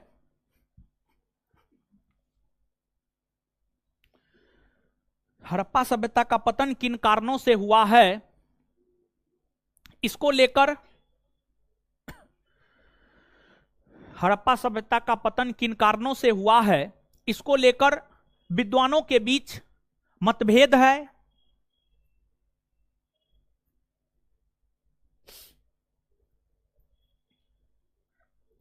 विद्वानों के बीच मतभेद है। लेकिन लेकिन इस सभ्यता के पतन का सबसे प्रमुख कारण लेकिन इस सभ्यता के पतन का सबसे प्रमुख कारण लेकिन इस सभ्यता के पतन का सबसे प्रमुख कारण बाढ़, बाढ़, फ्लड, फ्लड, बाढ़, बाढ़, बाढ़, बाढ़ को माना जाता है, बाढ़ को माना जाता है।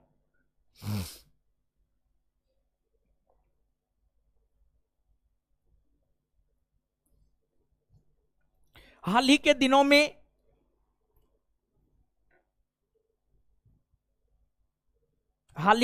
में आईआईटी खड़गपुर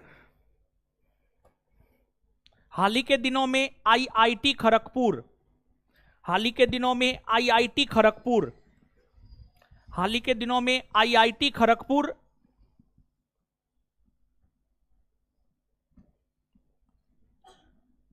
में हुए रिसर्च यह बताता है कि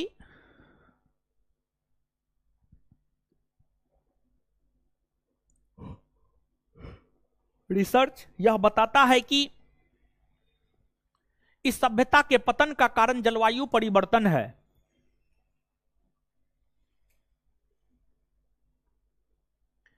इस सभ्यता के पतन का कारण जलवायु परिवर्तन है। इस सभ्यता के पतन का कारण जलवायु परिवर्तन है।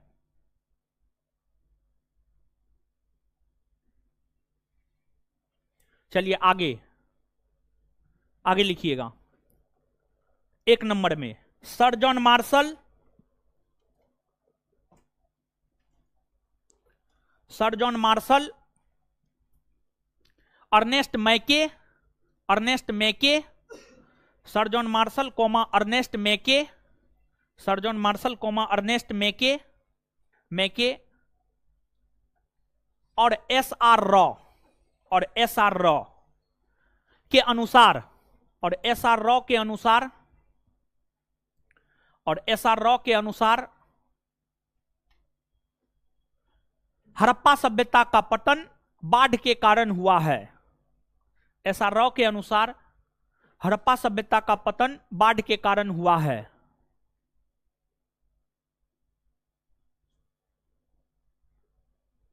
हड़प्पा सभ्यता का पतन बाढ़ के कारण हुआ है। हड़प्पा सभ्यता का पतन बाढ़ के कारण हुआ है। हड़प्पा सभ्यता का पतन बाढ़ के कारण हुआ है। Full stop. दूसरा नंबर में गार्डन चाइल्ड लिख देते हैं, चिंता मत कीजिए आप लोग, हमको पता है कि मैट्रिक इंटर आप लोग चोरी करके पास किए। गार्डन चाइल्ड, कोरोना तो और आप लोग का स्थिति गड़बड़ कर दिया है।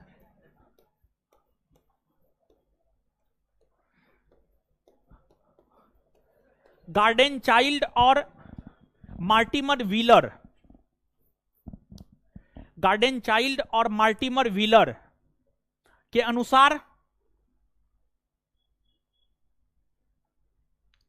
गार्डन चाइल्ड और मार्टिमर व्हीलर के अनुसार इस सभ्यता का पतन,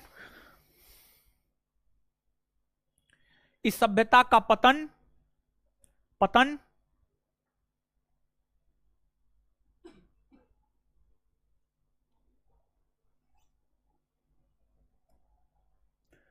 बाह्य आक्रमण या आर्यों के आक्रमण के कारण हुआ है।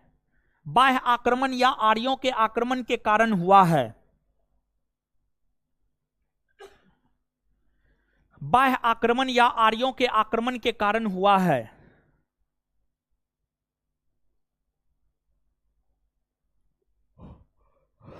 बाह्य आक्रमण या आर्यों के आक्रमण के कारण हुआ है। बाह्य आक्रमण या आर्यों के आक्रमण के कारण हुआ है। बाह्य आक्रमण या आर्यों के आक्रमण के कारण हुआ है। आगे, अमलानंद घोष और ऑरेल एस्टेइन के अनुसार, अमलानंद घोष और ऑरेल एस्टेइन, इससे पहले लिखे थे, अब नहीं लिखेंगे हम, ठीक है। अमलानंद घोष और ऑरेल एस्टेइन के अनुसार, अमलानंद घोष और ऑरेल एस्टेइन के अनुसार, ऑरेल एस्टेइन के अनुसार इस सभ्यता का पतन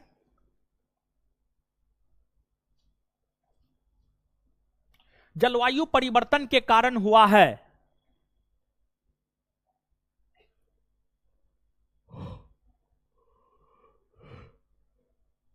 जलवायु परिवर्तन के कारण हुआ है। आगे, आगे लिखिएगा, आगे लिखिएगा। एम आर साहनी के अनुसार, एम आर साहनी के अनुसार, एम आर साहनी के अनुसार इस सभ्यता का पतन जल प्लावन के कारण हुआ है। एम आर साहनी के अनुसार इस सभ्यता का पतन जल प्लावन के कारण हुआ है। एम आर साहनी के अनुसार इस सभ्यता का पतन जल प्लावन के कारण हुआ है। इस सभ्यता का पतन जल प्लावन के कारण हुआ है। इस सभ्यता का पतन जल प्लावन के कारण हुआ है। जल प्लावन के कारण हुआ है। आगे, के यू आर केनेडी के अनुसार, अगला के यू आर केनेडी विद्वान का नाम है, केनेडी, के यू आर केनेडी विद्वान का नाम है, एक ही विद्वान का नाम है। के यू आर केनेडी के अनुसार, के यू आर केनेडी के अनुसार,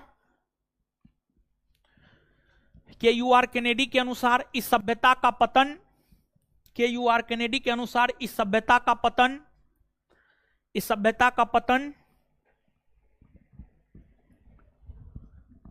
मलेरिया जैसे महामारी के कारण हुआ है। मलेरिया जैसे महामारी के कारण हुआ है। मलेरिया जैसे महामारी के कारण हुआ है। मलेरिया जैसे महामारी के कारण हुआ है। मलेरिया जैसे महामारी के कारण हुआ है। मलेरिया जैसे महामारी के कारण हुआ है। मलेरिया जैसे महामारी के कारण हुआ है।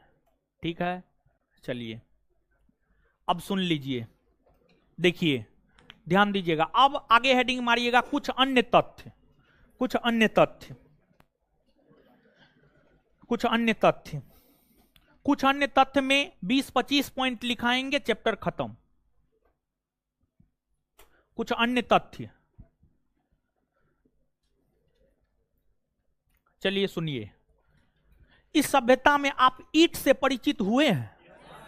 चलिए यहां पे रोकते हैं, अब ईंट से आगे हम आपको परिचित करवाएंगे। लेकिन एक महत्वपूर्ण सूचना,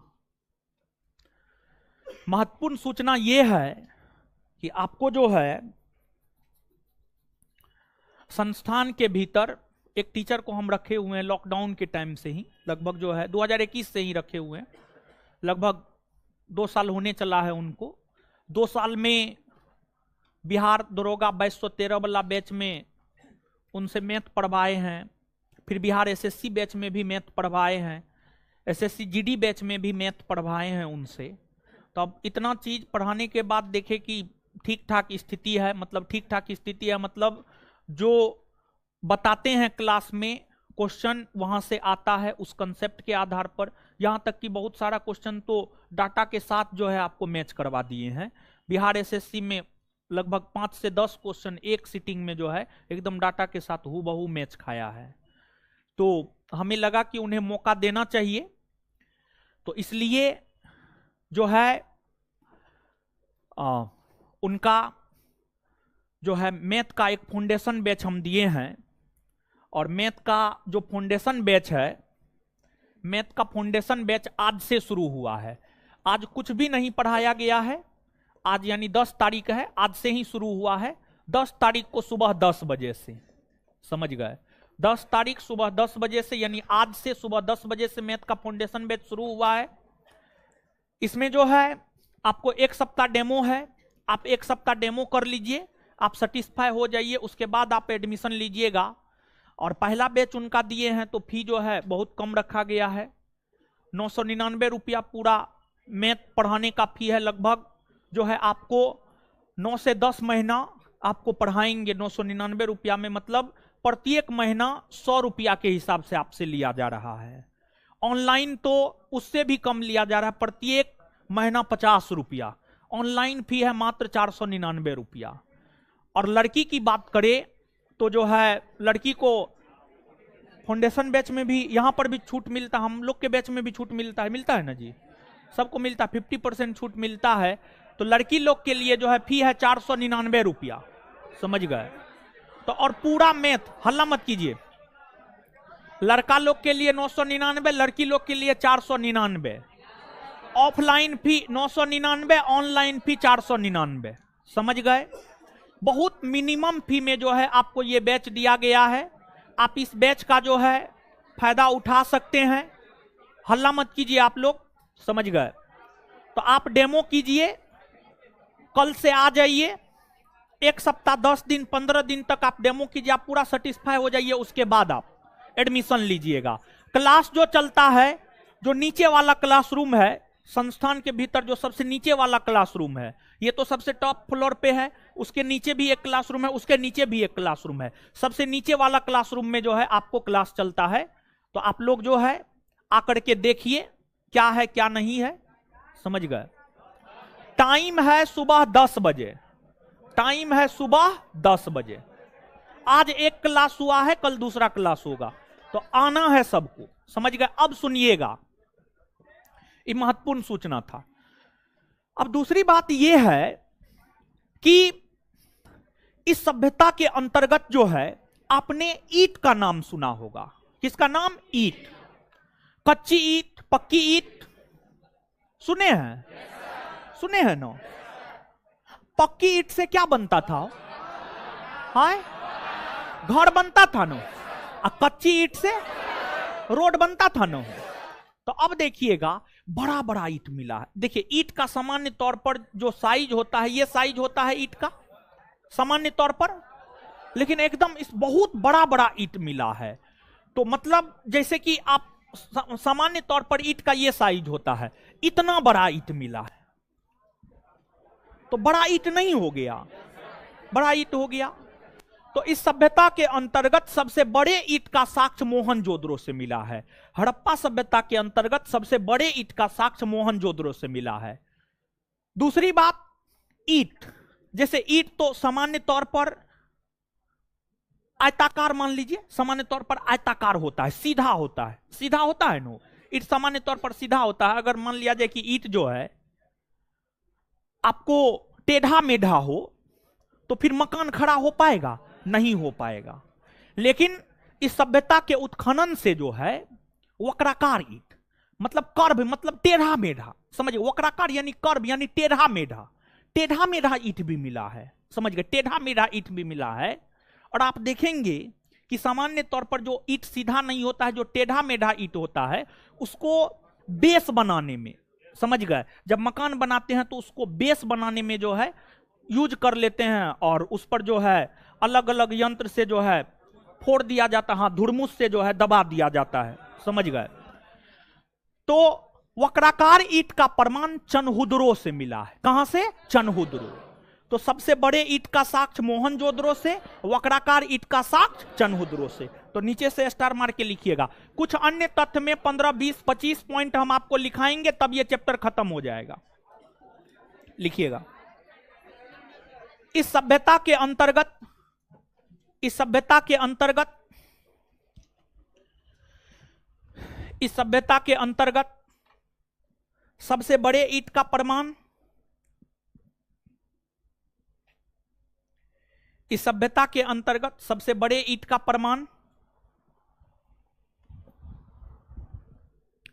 इस सभ्यता के अंतर्गत सबसे बड़े ईंट का प्रमाण। और ध्यान दीजिएगा वहां पर जो मैथ पढ़ाया जाएगा, पूरा मैथ यानी अर्थमेटिक भी, एडवांस भी पूरा पढ़ाया जाएगा, DI हर चीज पढ़ाया जाएगा, समझ गए।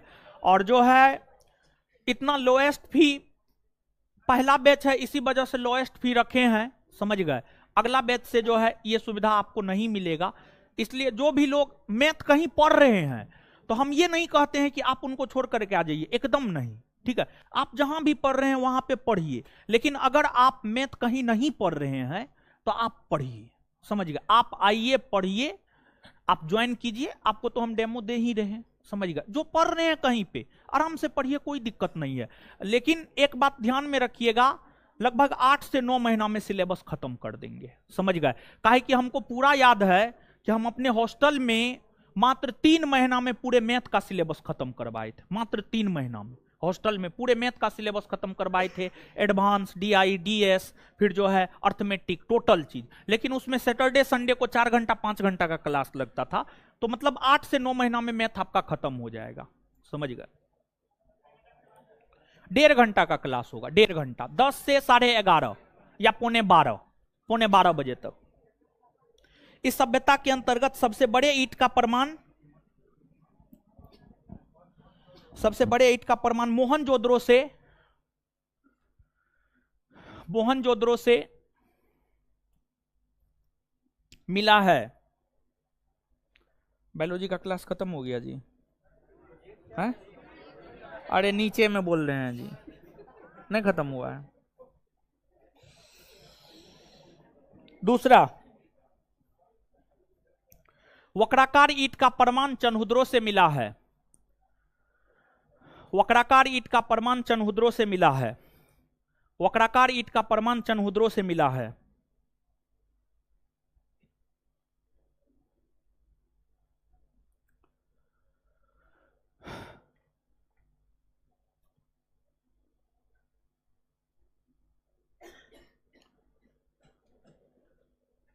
इसके बाद आगे देखिएगा, समाधान पेटिका। समाधान पेटिका की अगर हम बात करें तो मतलब वह पात्र जिसमें शव रखा जाता था, शव यानी लाश रखा जाता था, उसी को समाधान पेटिका कहा जाता था। समाधान पेटिका का साक्ष्य जो है आपको हड़प्पा से मिला है। और दूसरी बात ध्यान दीजिएगा, हड़प्पा सभ्यता के लोग सुरक्षा के दृष्टिकोण से जो है किलाबंदी कर देता था, मतलब चारों तरफ से घेर देता था। जैसे गांव घर में आप देखते होंगे कि अगर आपका घर होता है तो आप अपने घर को सुरक्षा के दृष्टिकोण से ढड्ढी से घेर देते हैं या दीवार, ईंट का दीवार दे करके घेर देते हैं। तो हड़प्पाई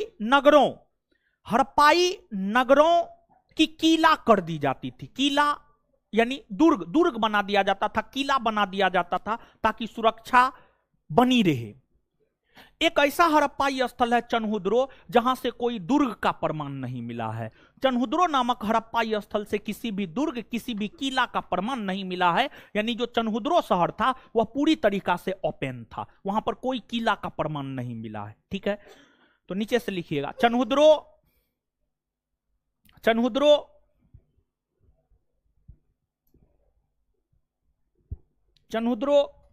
एक ऐसा हड़प्पाई स्थल था।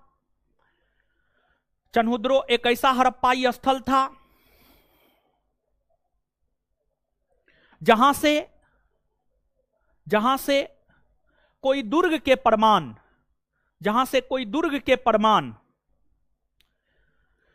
नहीं मिले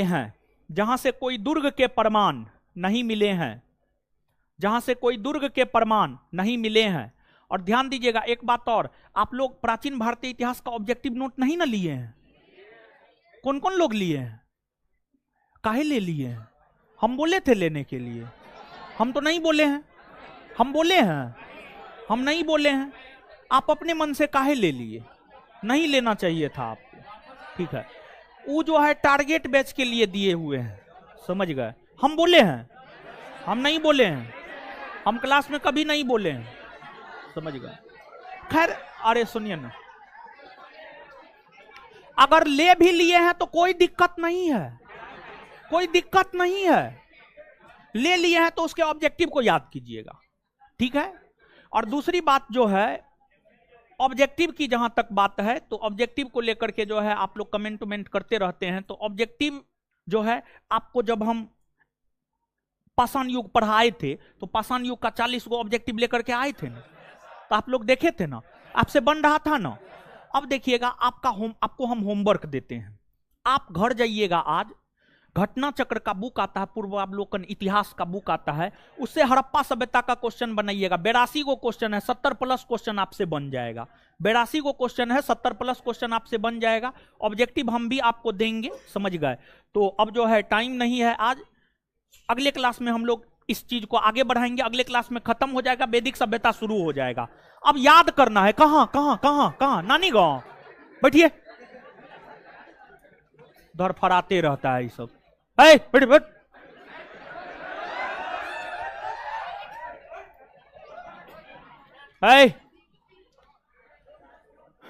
आइए याद करते हैं।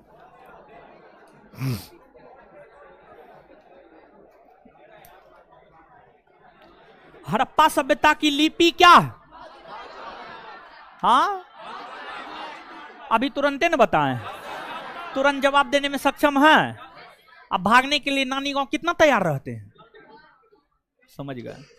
एकदम धरफराते रहते हैं, क्या मच्छर काटते रहता है अंदर से, समझ गए? हड़प्पा सभ्यता का लिपि क्या है? भाव।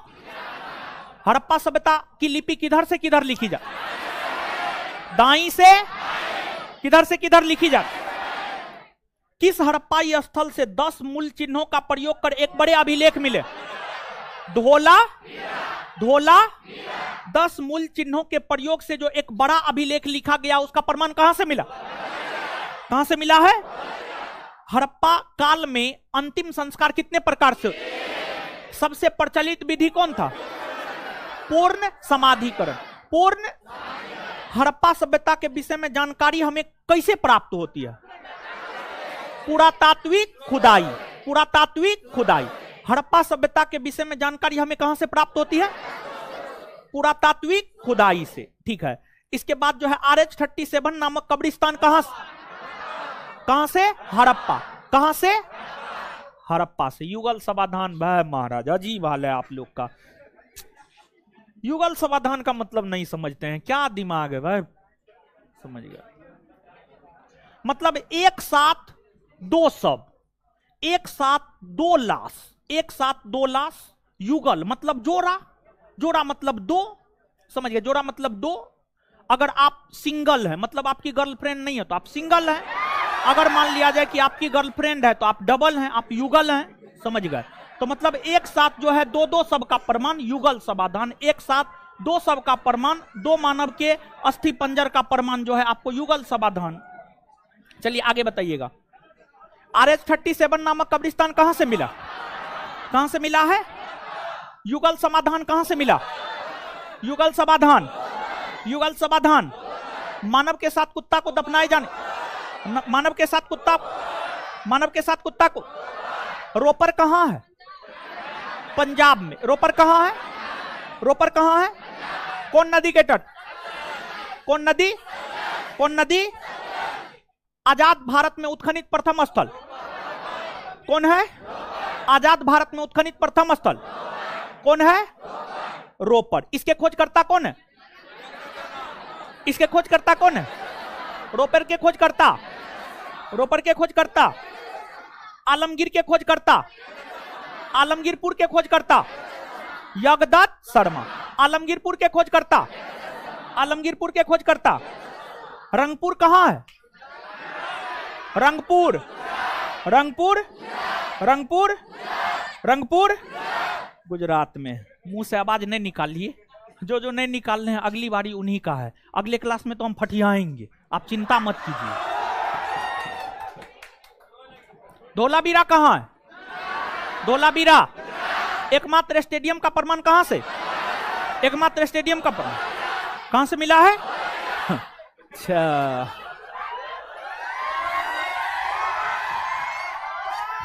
कुछ लड़की समझती है कि उसका आरती उतारेंगे, चिंता मत कीजिए।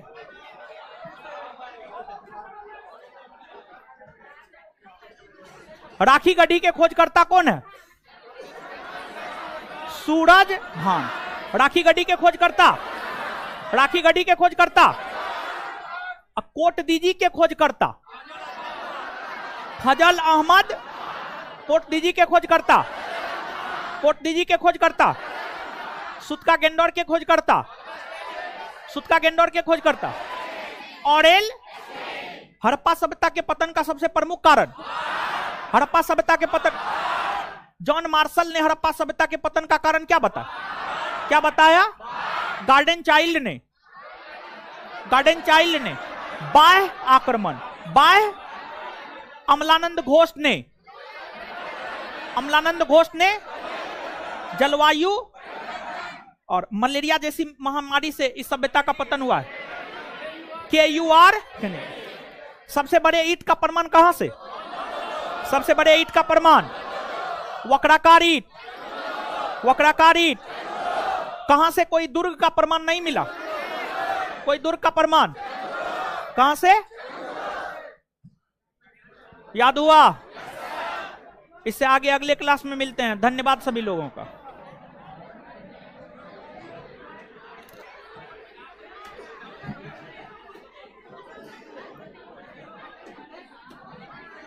निकलिए आराम से।